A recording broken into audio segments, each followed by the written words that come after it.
أنعامكم. طيب. Assalamu alaikum wa rahmatullahi wa barakatuh.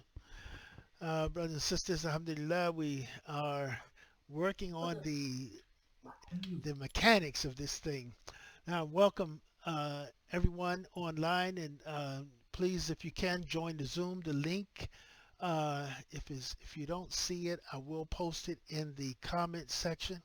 If you're not in a group where you can get to it, Daniela, if you want to, you can hop on and join me. I'm gonna do a very short monologue, but I don't mind being interrupted. Um, Give me a second here. I'm gonna put the link up. All right. So just so I don't waste a lot of time here, I'm gonna say welcome to everyone. This is I don't know what broadcast this is. We're quite into it. Maybe. Well, we're doing these every Tuesday night at 9 o'clock, and we're doing them every Saturday morning at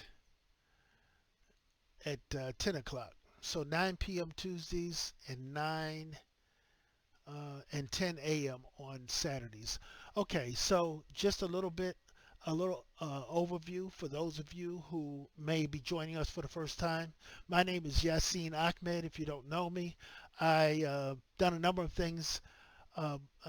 This project is something that myself and others are putting together to create it's a land project, and you see the name of it is the Sharia Land Project. So it's a Sharia Land and Farm Project. We're looking at doing all of that, not just getting the land, but building, creating home sites. At this point, it'll be at least 25 home sites, potentially more. So we're looking for 25 families. We have the first 9 families and possibly 10, but I'm waiting for confirmation on a couple of families right now. But that's what we're doing. Join us. I put the link in there. So what's happening is that if anyone has any questions about anything, please hop on, ask those questions. I will be keeping my eye on the comments, however. Um, this project right now, what it's really about is finding somewhere between 60 and 80 acres of land. It's 60 and 100 acres. The 80 acres is kind of a sweet spot for us to create home sites, a masjid, some recreational areas, of course, more than one, a number of recreational areas, so we can accommodate uh, not just the residents of the project of the land, but others who come in to visit and take part in programs that we'll have, inshallah. On the far end of the property, we're looking at having some farming, some animals, some goats and sheep and chickens and what have you. Sort of raise your own, grow your own environment so that we can raise our own food, grow our own food. We're looking really at vertical farming, indoor farming, which gives you 30 times the yield per the land mass for the land area that you're using. But we're looking also at that being an economic project, something that we're going to, inshallah, be able to bring in revenue to the project and ultimately at some point to help expand into other areas. So it's a holistic approach to a not just a community building project, but economics. Um, so that's kind of, let's see, upcoming guests. Oh yeah, by the way, this Saturday we're going to have the Muslim homesteader back on. Our brother Sharif from down in New Mexico, or over in New Mexico, whichever way you look, from over in New Mexico. Um, they have their project called, I think it's El Andalus, right? They've been there for a long time. They've been there for a while, let's say. I think he got the land in 2011. They started this project there, and I think 2015 or something in that area. He tells the story. There's a video that's, please, by the way, like this and share it out. Like and share, as well as uh,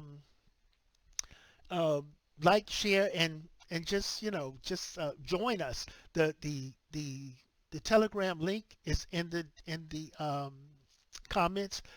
Join us there. Also the link for the meeting, so you don't have to, but if you're in the Telegram group, you're going to get updates on a daily basis. You get a lot of information, so we're here to share information. So I'm not here to just do all the conversating. I love it. Alhamdulillah, we have a couple of people online. So I'm going to ask whoever, whenever they want to unmute and just chime in, sort of, give us, if you have questions, if you'd like to introduce yourself, if you've been part of a project previously, about projects, whatever the case may be, we're here to talk about the Sharia land and farm project and where we're going. So if you have questions about that, definitely hop on. By the way, I was talking about future guests. We have Sharif from the Muslim Homesteader coming on next week, inshallah. And I think the Saturday after that, potentially, it'll be announced, but we have a guy by the name of Wayne Swanson.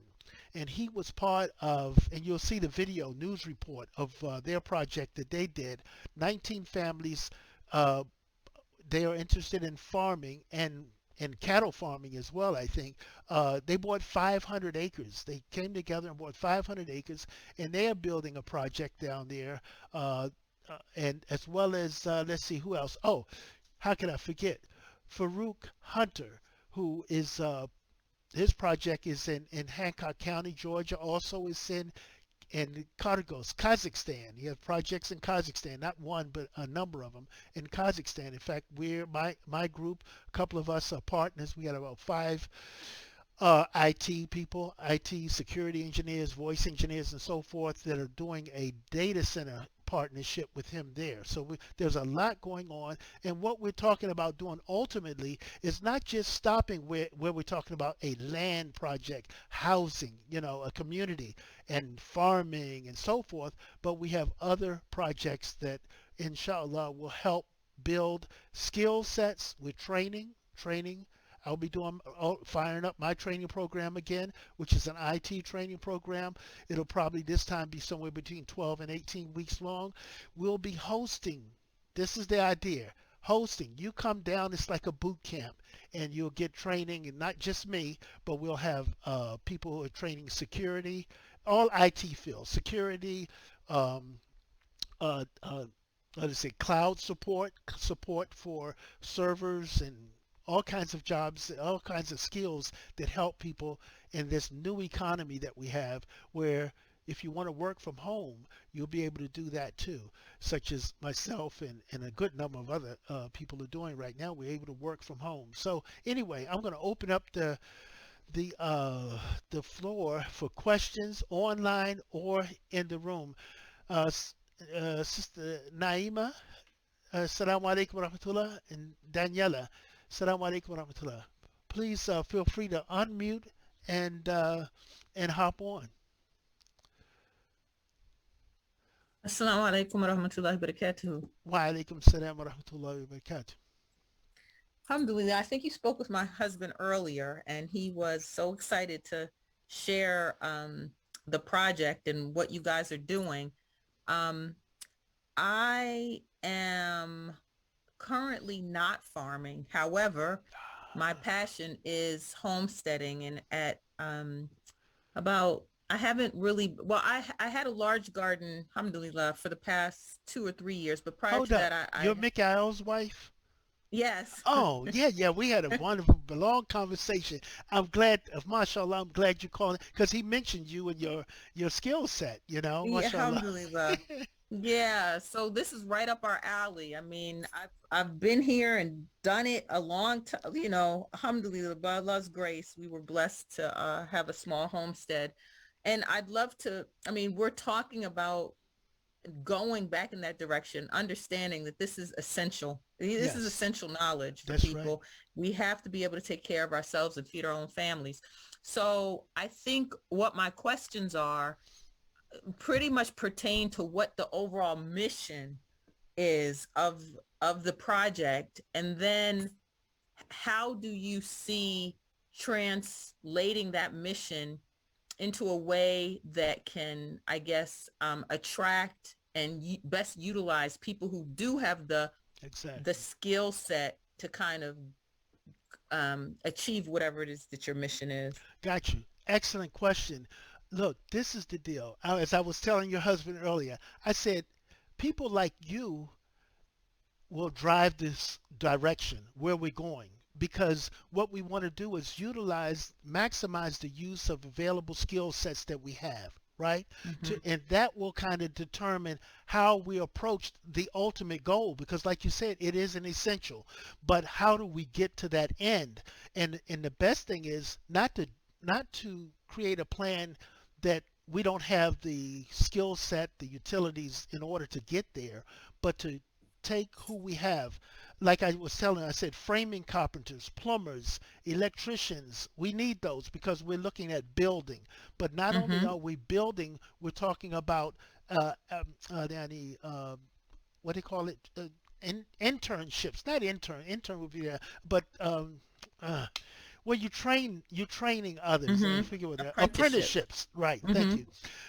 Apprenticeship program. So we start building skill base. I was mentioning about my training program, which I had training. I have about 20 plus people out there that I've trained in telecommunications support. They're Mm-hmm. out there making real good money. I had a 10-week program. I called it 10 weeks to 50K.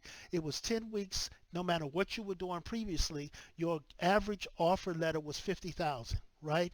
And I Mm-hmm. had youth as young as 18, and I had older people in their 30s and 40s come through, do that program, and go into the industry. So that's what we're talking about doing, is having training and that's going to support us economically, and allow us to gather skills that are Mm-hmm. for the 21st century and beyond. Now, as far as what you're talking about, those are fundamental required skill sets in order to build community and the infrastructure we need. The farming, we're going to try to go off grid as much as we can. We want solar power, we want wind power, we want hydro, right? So any piece of land we get, ideally, and this is like one of the boxes that has to be checked, we need to have water on the land, whether it's a stream or a creek, something that we can use in a number of different ways, and including generating some hydroelectric power, even if we just use it around certain areas. It might not power the houses, and it may, but we definitely want to utilize whatever we can in terms of renewable energy, right?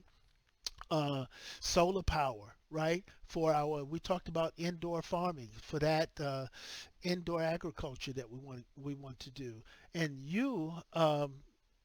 we have another brother. I don't know if you heard of a brother Musa Hassan. He's down in Georgia. His degree is in agriculture. He actually Mm-hmm. runs a small farm, I think, or does some farming. He has some land that he farms, and so people like him are interested. He's in our group as well. So we're trying to attract people that will determine how we reach the end goal and what that end goal is. Of course, you have an idea. I have an idea. Your husband, others who are in the group. We have ideas that we have. We have some people, because this is something, and he and I talked about it.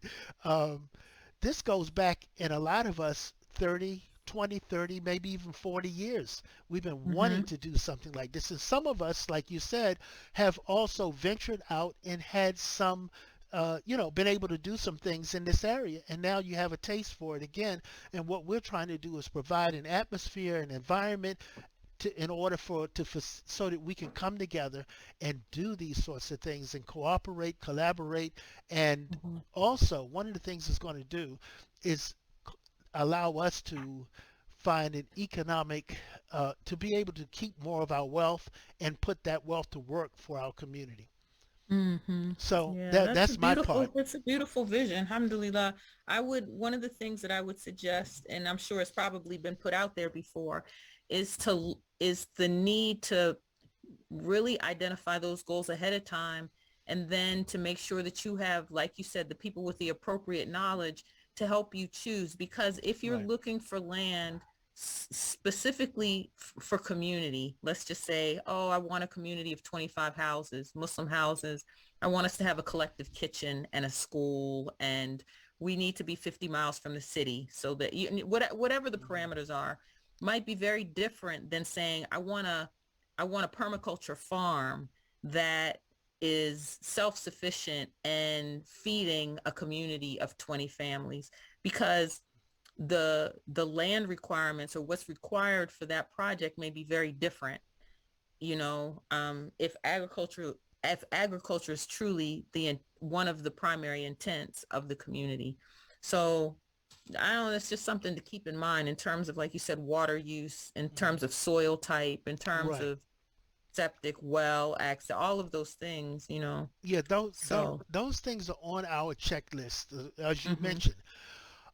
So we do have a vision in terms of where we want to go, but Mhm. what we're trying to do is to, once these 25 families have committed, who are those people and what skills do they bring, and that's where the Mhm. more detailed plan goes into play. But there's certain things, as you were Gotcha. saying, the soil will be tested, and honestly we're thinking, yes, we're going to do some conventional or traditional type of farming, but we want to quickly move into aquaponics, vertical farming, Mhm. where we can Mhm. maximize the use of. So that's where I'm going.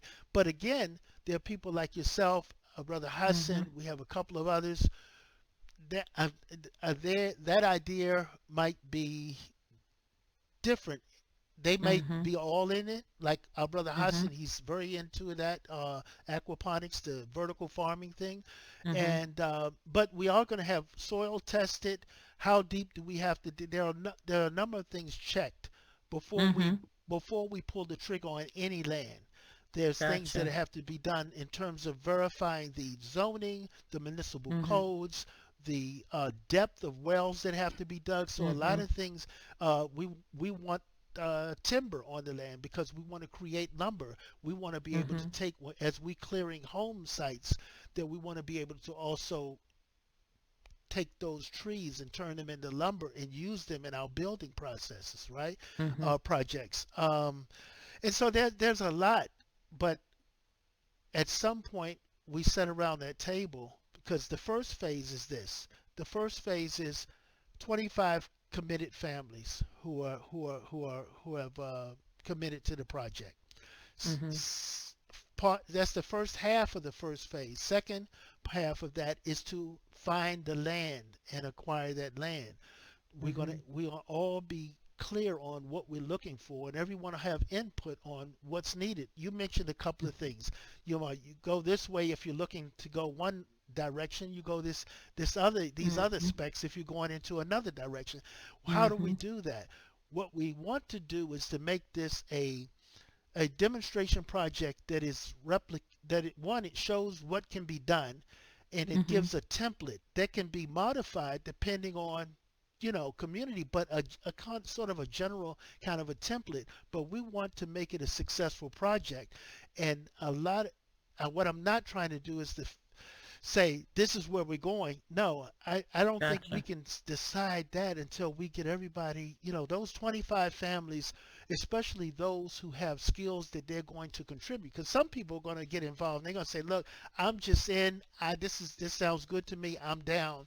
But some Right. people are going to get in like yourself who have skills, who have knowledge, who have training and things like that to contribute. Like our brother, if you watch the video we did with him last week, the brother Sharif, he's been doing this for a while. He's Mhm. trained in permaculture, cob Mhm. building, construction and things. He Mhm. worked in the construction industry, much like myself. I worked in the Right. construction industry for 25 years. I think your husband, in fact, we Mhm. know some of the same. He knows some of the people I've worked with in the past. He said, "Yeah, you were doing drywall." Yeah, I did drywall. I did plastering. I did framing. Mhm. I've done a lot of stuff. Had my hands in a lot of Yeah. areas. I did project management. I had my own construction company here and abroad. But the Mhm. thing is that we want to make it successful, and Right. that's not going to Inshallah. ride on any one person.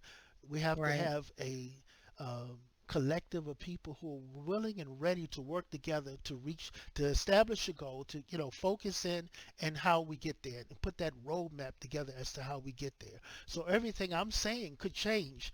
Mhm. I have a general idea of how we get Sure. there, but Right. I'm not going to do it alone.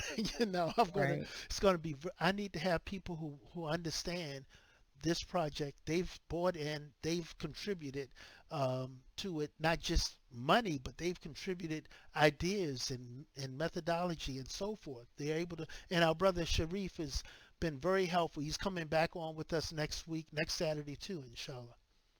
Okay, inshallah. Jazakallah. No, Barakallah Fik. I'm glad you could join us. Anything else you want to add? Because I don't want to do all the talking. And Aima, you as well. If you want to jump in, please do. Assalamu alaikum. Wa alaikum salam wa rahmatullah. Walaikum salam. Um, Naima Muhammad from Detroit, Michigan. I just wanted to share with you briefly the work that we're doing here in the Highland Park area because the area that we live in, most of the homes have been, torn down, and we Right. have a large amount of vacant lots. So myself and a couple other sisters, we have purchased 3 lots already. Alhamdulillah. And I am the project manager primarily because I'm here most of the time, looking into the work, doing the work necessarily it needs to be done. But our main goal is to come into the community and to establish some form of change by being there, have a presence there, to establish a garden. We're going to have a garden, and also we want to have an educational section for children to help direct our children and to have them to build and have the same mindset of doing for themselves and learning about garden at a very early age, and other components that goes with them, building skills, learning about the land, how to do the testing, learning various parts of the plants that we will be planting and things of this nature. So when I came across your program, I was very, very excited about it. I think it's an excellent, excellent idea of what is being taken place because land is very important. Yes. So my question that I have is, I have 2 questions. The first one is, when you do purchase the land, have you thought about in terms of like end of life? You're going to be living there. Will there be a Mm. part of land that will be, allocated for cemetery or to build a Yes. Yes. Okay. So, very important, very good question. So, so yeah, that was the question. yeah. So, yes, living on the land, as I said, we're looking at building a minimum of 25 home sites on the land, recreational area, masjid, uh, some the farming, and one of the things that I thought about the other day was one of the things you just mentioned was burial, cemetery. Because Hmm. actually I looked at a piece of property a while back. I was looking. I don't know what that was. I was looking at a piece of property maybe a couple of months ago. We got there, and there was there was a small cemetery, or family. It was definitely a family cemetery there with a couple of 2 or 3 headstones, right? And I said, Hmm. okay, so the area, at least they allow you to do that. So definitely, you know what? If we could possibly set aside uh, a couple of acres or whatever to do something like that, that would be great because I think that's very important. I think that would be great. That's something that, again, would really be kind of discussed and decided with the larger group once and also municipal codes and all of that. What are we going to look for? So when those 25 families get together, those boxes that need to be checked off. These are the must-haves. These are the would like to haves. And so we're going to look to fill those things. And so finding agents, real estate agents, we have basically a few buyer agents out there that are waiting for instructions from us. In fact, I told my son I was going to send him the draft that I have tonight of 2 documents we're putting together. One of them has to do with what we're sending off to the real estate agents in terms of things that we're looking for, and then we're doing our own looking. We're looking at municipal codes. We're able to look those up. Any state we can do that. So that's it's pretty easy. And then to talk, of course you have to talk to these people. You can't just look at the code and think you know what's going on, what's going to be allowed Right. or not allowed. But when a piece of property comes up that we're interested in, we will have that discussion with them. So, but definitely, I plan on living on I plan on probably being one of the first to build. If somebody beats me to it, I'm not going to be mad, but I'm looking to be one of the first to build, inshallah. Oh, inshallah. That sounds great.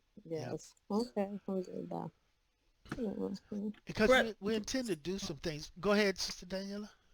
I was going to ask you a question. Have you had an opportunity, or maybe you could share your experiences in terms of taking a look at communities that have, other than the one out in New Mexico? I do remember that brother when he first got started. It feels like close to 15 years now, maybe, but like the communities that have sprang up, I'm sure 40 years ago, like we aren't the first with this No, idea, that's right. and we won't be the last. But my Right, concern is, from what I understand, is that a lot of these communities have come, but not necessarily been able to survive because the children won't stay. right. So like, what are you, what have you seen, and what have you learned, and what are your takeaways in terms of how this project might be a little different or the Right, same right. in some of the other communities that have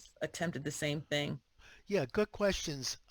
So this is one of the things we were discussing with Sharif, and also he said there is an organization called Muslim Homesteaders that is a Mm-hmm. national program, and so some of these projects that you're talking about, I know there's one in Mississippi. There's at Mm-hmm. least two up in upper in upstate New York, New York. Mm-hmm. and there are a few others out further out west in other communities. There are out there, and so what happens Mm-hmm. is we are going to be part of that organization. So Okay. yeah, do we learning lessons? Like I was telling your husband, I said, I'm 65. I've been around a while. I've been Muslim. Like he said, he's been Muslim 45 years. I've been Muslim about 44 years. So we Mm-hmm. both accepted Islam around the same time. I accepted Islam in 1977.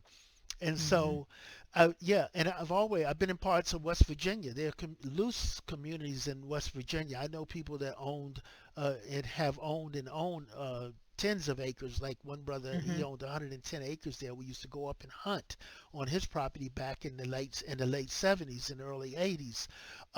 So yes, what we're trying to do, and this is what I was discussing about having some activities on there, including economic projects, including training, including to bring some life to the program, to the community that that grows, allows it to grow and accommodate and attract. So, for Mm-hmm. instance, give you an idea, as I was mentioning about the training program. We Mm-hmm. have training. You can have the ability to throw up a steel building and have a remote work site there where Mm-hmm. people can work remotely, right? And Mm-hmm. you train them in remote skills. One of the things that Sharif was mentioning earlier, and I kind of took it a little bit further, but we could have like Airbnb, kind of a setup there, or timeshare, kind of something between the two, or combination of the two, that would allow families who want to experience it, to come on Mm-hmm. vacation, come down. Hey, let's go, um, and accommodate them. Rent small shed, what do you call them, cabins or whatever, right? Mm-hmm. Right. Um, and have that traffic through there. We do programs. I was talking about boot camps, IT boot camps, where people come down and we accommodate. We host them, uh, Mm-hmm. up, and they stay there for a week, 2 weeks, 3 weeks, whatever. And it's an IT hosting program where we're doing boot camps. And then, because what I was doing before was training and straight from the classroom to the workspace, right? And I got very good comments from many of the hiring managers that our people were more ready than people coming out of other programs because we gave them a real world experience, and that when the whole environment was just like what they would sit in when they got to whatever project they were on, right? They could hit the ground running pretty much. So we're looking at doing, trying to make it as attractive as far as living and comfortable and sort of independent, renewable resources and our own food, grow our own, eat, uh, raise our own, as well as economics, being able to Hmm. create economic opportunity for our people. And that, again, a lot of those ideas will come from people like yourself who are part of the program, who've Right. been thinking about this. They didn't just stumble on this yesterday. And so a lot of the people interested are people who have been wanting something. I had several people say, this is exactly what I was looking for. I've been Hmm. looking for something like this for years. Um, and so we're hoping to attract those sorts of people who have that. And one of the things we were talking about, you'll see us on the meeting with Sharif, I said, I want to get to the point, and if you join our Telegram group, you'll see some videos in there. Um, we want to start breaking ground as soon as possible and building the first structures, the first homes, right?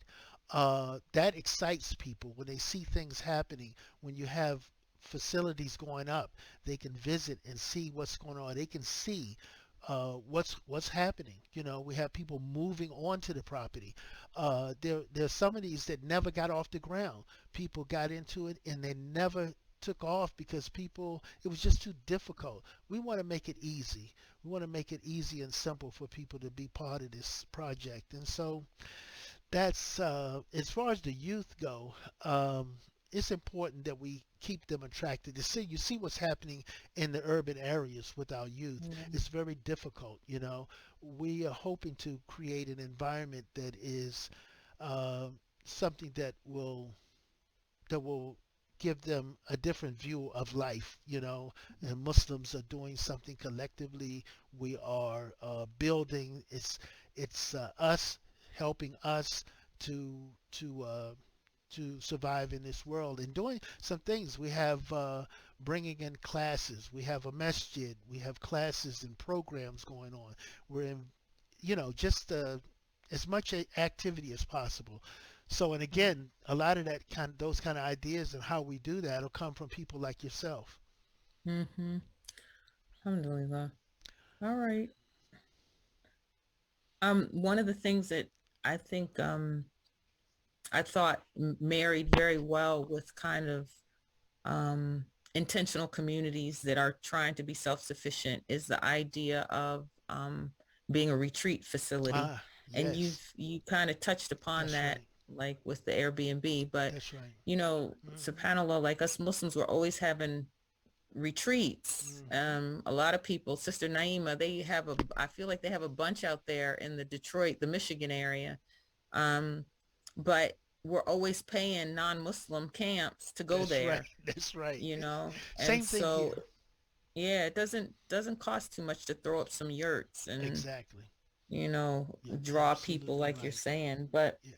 I think just like anything, like if it's a store, whether it's a restaurant, whether it's um a business, it's so important not to get too busy, to have too many eggs in too many baskets. So I guess it will become more focused and Right. specified as time goes on. Yeah, I think there's that balance that we're definitely going to have. You don't want to be too busy, but you don't want to be stagnated, right? Right. So if people are willing to take on a project, for instance, right, Mm-hmm. that's good. If you're going to lead a Right. project, and I think what happens is, I've worked like I said in construction for 25 years. I've been in IT for over 20 years now, and what happens is that when you have people who are leading different projects and then we're coming Mm-hmm. together and we're discussing successes and what's going on and we get you keep that invigorated, and particularly when you have projects that are bringing in revenue that can fund Mhm. other projects. And so we have to find a Mhm. balance, that's for sure. Mhm. But I think that there's no problem if you have a project going on, say the with the animals. We're Mhm. increasing our animals, so we got the goats, the sheep, the chickens, we got the hens laying eggs, we got all, Mhm. that of course that's in the hands of people who know about that. And they, Mhm. there's three, four people, a half a dozen, whatever, that Mhm. are running that project. Then you have your agricultural project. You have your, Mhm. whether it's indoor or a conventional farming Mhm. project, then you have that going on. And so then the building of the houses, of course, that's where I Mhm. really, my heart is going to be, because putting together those, I think that's something that we need to have going on. So Mhm. if we pick which projects are going to help us, so we need something that's, can bring in, for instance, how much money do we spend every year during the Eids and whatnot with animals, with lamb and things like that. So we figure out a way to make money on our animals, on the Mhm. chickens we raise. I've looked at several farming projects where they're small. They're only doing 300 or 400 chickens a week, or every couple of weeks or whatever, but it's the way they do it. They're able to ship those out to individual customers. In Mhm. our case, it Right. might be members, right, who are Mhm. helping to, and this is something that Sharif brought up earlier. He said, everybody won't have 10,000, but they're going to be people who want to support and participate in the project. So that's where I started really going off and thinking about other ways, like the Airbnb and this, that, and the other kind of thing, but also where you can have projects for people who just wanted to say, you know what, I'll give. And his thing was, someone might want to give 10, 100, $500 a month toward the project. Well, if there's some service that we can turn around and provide, or some product that we can turn around and provide, soaps. Where that one brother, his wife, this brother, subhanallah, I told him, he has how many kids? I think he has 16 kids and 93 grandchildren. Right? They're MashaAllah. down in South Carolina. I told them I got to come down and see you. I said, because you're gonna have a little town there after a while, because he actually bought a school building and they're teaching, but they've been down there. I forget how many years, but a couple of decades they've been down there, and they built up. And what got me to call him was, I saw on social media, on Facebook, his son is building a house, right? And I looked at it, I said, and I reached out to him, and we had a long conversation. And he said his family, much like Sharif, he said his family, when they got down there, they lived in a bus for 3 years. Right? Wow. And then they Wow. built. So Sharif was talking about, they lived in tents for the first year. Then Mm. they, kind of graduated Wow. up to now. How many years into the project, they're starting to build their forever house, as they call it. Right. So sometimes it takes people with a commitment, a true commitment, and Mhm. they see the benefit in this sort of Right. living. And Right. there is benefit, but I think definitely when we come together and we have like-minded people who are focused on the same things, our goal, our end goal, we're balanced. I think that we can do this. I have a lot of faith in the fact that there's so many of us out here, like you, like me, and others who have jumped on and said, "Hey, I'm in." Some people didn't even have to say, look. I've been looking for this, right? Mhm. And as I have, as I have. Mhm. So here we are.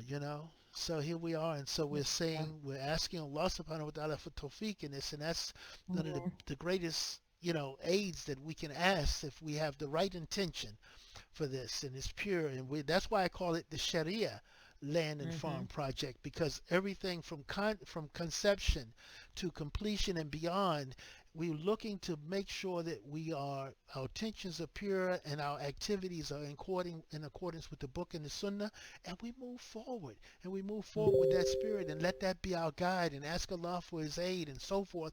And then doors open. And I've seen this, and maybe you in your life have seen it, where Allah Ta'ala opens up doors from where, as he says in the Quran, from where you don't even expect the door will Mm, open. So that's why I mm, stayed in Saudi Arabia for 6 years. I married my wife now, 1993. I got there, married her like 6 weeks later, and my opportunity to stay there, a guy hired me who I didn't have a resume in 1993. I was running my own company back here, right?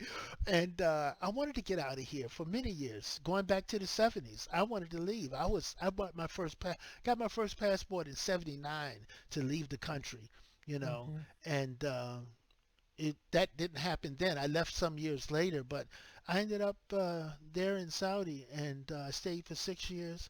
Alhamdulillah, and I always say it's the best 6 years of my life, honestly, in so many ways, being close, Mecca, Medina, and so forth. But the biggest thing was being able to be around a lot of Muslims, the people of knowledge, and that's the other thing is that I would definitely want us to have education as part of this project, or possibly, as you mentioned earlier, a school. I think it may have been Sister Naima or whoever, a school project. Something where we're teaching.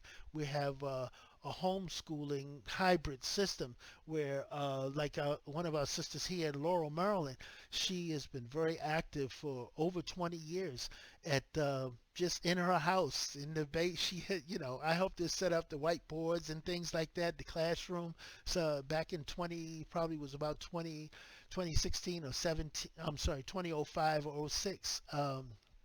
And got desks. We bought them at the auction and all kinds of stuff, and took it to another level where she had Muslim kids just being homeschooled on a certified or accredited program. But her and a few other sisters were teaching out of that, and that's how El Huda School. If you know about El Huda School, here in Maryland, College Park, they started in a warehouse back in the Mm, 70s. One of the people who was part of that was around the corner from me. The guy mhm. who's big in Safi Khan, I think he's the principal director or something. He was a student in those days, and it grew out of that, which that came after probably someone's basement. But my major was educational psychology, and my neighbor took me there, really looking to um, have me join them in teaching, but I was busy with so many other things at the time, and unfortunately I couldn't do it. But yeah, Alhamdulillah, that's funny. My children went to Al Huda school while I worked on an organic farm in Upper Marlboro, yeah, learning a lot about, yeah, agriculture and organic farming. So it's a small excellent. world. Yeah, it is. So we're coming up on an hour here. I don't want to keep everyone too late, but if anyone has anything to add, and let me look and make sure we don't have any questions in the chat room here. What did I just do? Okay, yeah. No, I don't see anything there. But anything else to add? Any questions, Sister Naima? You too. It doesn't matter. And I don't have anything else to add. I already went over my upcoming guests, overview and update. So I have a few things to say as we close out. But is there anything else, Sister Daniela? No, thank you. Ideas Just that not come to mind? Um, Assalamu alaikum. I just Walaikum wanted salam. to comment on what Sister Daniela was talking about here in the Michigan area. One of our major goals with the lots is to, like we said, we're going to have a garden there, and the goal is to generate with the children because our children have left somewhat, from the dean, and they don't have Mm, any type of agriculture skill. Some of the children in the neighborhood don't even know where food comes from. They don't have an idea that is grown and go through the process of it. So our goal is that we want to have the lot to be utilized for that purpose, and hopefully in the near future we can have it fenced off and use it as a private entity for camping for the children, where they can Right. come on and they can camp and they can do some gardening and to introduce them to some other form of agriculture Right. just to get them acclimated. And I have a lot of grandchildren, so they will be a part of the program as well because it's a lot of activities here, but unfortunately, when it comes to agriculture and it comes to the gardening, quite a few of the children misses the mark with that. So we just want to provide a venue for them Right. to have, along with, I don't know if you're familiar with Masjid Historical Wali Muhammad, the seniors there. I work with them on their farm, and they have over 20 lots, and we Mm. have a farm over there. Okay. And the challenge that we have over there is getting the people engaged. You know, how do you engage the people, even the people that live in the neighborhood? They walk past and they see us there, and we're working. We have two hoop houses. We have a beehive where we Mm. doing honey. Yes. We're doing that and everything. So the thing of it is, how do you get people engaged to Right. see? Yeah, I to change that mindset. right. You know, I yes. think one of the things that Sister Daniela you mentioned earlier, and that just you just brought back to mind is that those camps, those retreats for the youth to Hmm. be able to have activities. You know, a year or two down the line, we may have something like that, be able to do something like that there, where we have camps that they can come down and take part in all a balanced thing. You know, it's kind of a Islamic studies to teach them about Islam and how applicable and just sort of counseling and as well as activities, sports, and what do they call those things? Is rip ride, zip rides, and the maybe if we could dig a pond or whatever. But you know what I'm saying? We could create that sort of a recreational environment where for adults and youth could enjoy on Right, retreats. So that's again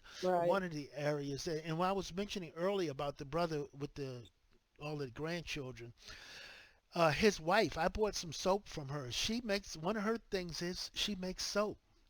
She makes all these different soaps. I have what is it upstairs? Oatmeal soap. I have this black seed and black. It's just I bought about a half a dozen bars from her, because she has a website and all of that. And so she's doing something, and that's something again. Anything that we can do like that to bring in business and start supplying things to the Muslim community and the broader community would definitely it's about bringing revenue in while not having to leave the environment. I think that is excellent, and that's why I like the whole idea of the which has come into vogue now, and that is remote um, working remote. And some skills have always lent themselves to that, and it's just become more popular over the past 7 or 8 years, maybe a decade, and certainly in the last couple of years since COVID, a lot of jobs have gone that way. So I myself am working remotely, um, and my son also. One of my sons is working remotely. My daughter, she's got a hybrid thing where she works pretty much remotely, and sometimes she goes to the sites when she has to travel to local. She does some stuff. But anyway, yeah, definitely, there's a lot to discover in terms of going forward. Lessons to be learned from communities that have, that have started and maybe not thrived, but they are surviving, and some of them are growing gradually. But I think too, I like this whole idea of the Muslim Homesteader Association, which will allow us also to, uh, like our brother our brother, the Muslim homesteader, he gave a lot of. You look at the video, and he'll be back this week, inshallah, on Saturday. A lot of information, a lot. He's put a lot of stuff inside of our group, and so again, I encourage you to join the Telegram group. The link is here in the on the Facebook chat, on the Facebook comments there. So yeah, grab it, join, keep engaged, stay engaged, invite others, and this is what I'm always encouraging. Let's invite others and spread the word. We have a YouTube channel as well. We have a lot of things on our YouTube channel, so share it out and hopefully this idea will grow. I'm making flyers this week. Now, mind you, this is a 3 week project. It's live. Before that, it existed, but it was very limited to myself and my and three of my kids. We were going to do this, but then I realized that how many people I'd spoken to over the years, how many people are interested in this, and I did start a channel, rather a Facebook group, about 4 or 5 months ago. It's called Islamic Land, Farm, and Real Legacy Group, and I was putting in properties that we didn't like, but I said somebody would like this. This is a good deal. It's owner financing, and you can negotiate the kind of thing your way out of the riba part of it, and things like that. Or if you could pay cash, it's just a lot of opportunities there. And I started sharing them on there. In fact, we're live streaming to that. That's one of the Facebook groups that we're live streaming to right now. And the reason why I did that was because I saw things, opportunities for others. But then finally, about 3 weeks ago, maybe four now, I decided let's just have a larger group. It's myself and three of my kids. Let's go ahead and build this out and see if we can get 25 families with $10,000. That gives us $250,000, which is probably plenty to get the land that we want, and then take it to the next level. And so that's where it kind of started, and it's growing from there. And we're going to depend on others to come in and bring their ideas, their experience. Our brother, um, the Muslim homesteader, he is offering so much help and knowledge and information and even training he's offering down the line. So we're hoping to take advantage of that as well as others. We're going to bring on, like I said, we have a couple other people that we already have scheduled to come on. And we're looking for more. So if you know anyone that could bring some benefit, knowledge-wise or other than that, certainly, so recommend them as a guest. See if they'll come on, and we'll have them on to share their thoughts, their information, and experience with us, if possible. Okay, so Daniela, Naima, I guess we can kind of no questions in the room, so I guess we've got it, and I look forward to seeing you guys, inshallah, in the future, potentially in our Zoom session. I know that Mikael is already in there, so your husband is there, and so definitely. And Naima, you're in as well, so both of you are already in there. So I guess I'm talking to people who aren't in there to tell them to join us. So anyway, Jazakallah. now Barakallahu Fiki. Barakallahu Fiki. طيب. So Yeah, we're gonna Jazakallah khair. Alhamdulillah.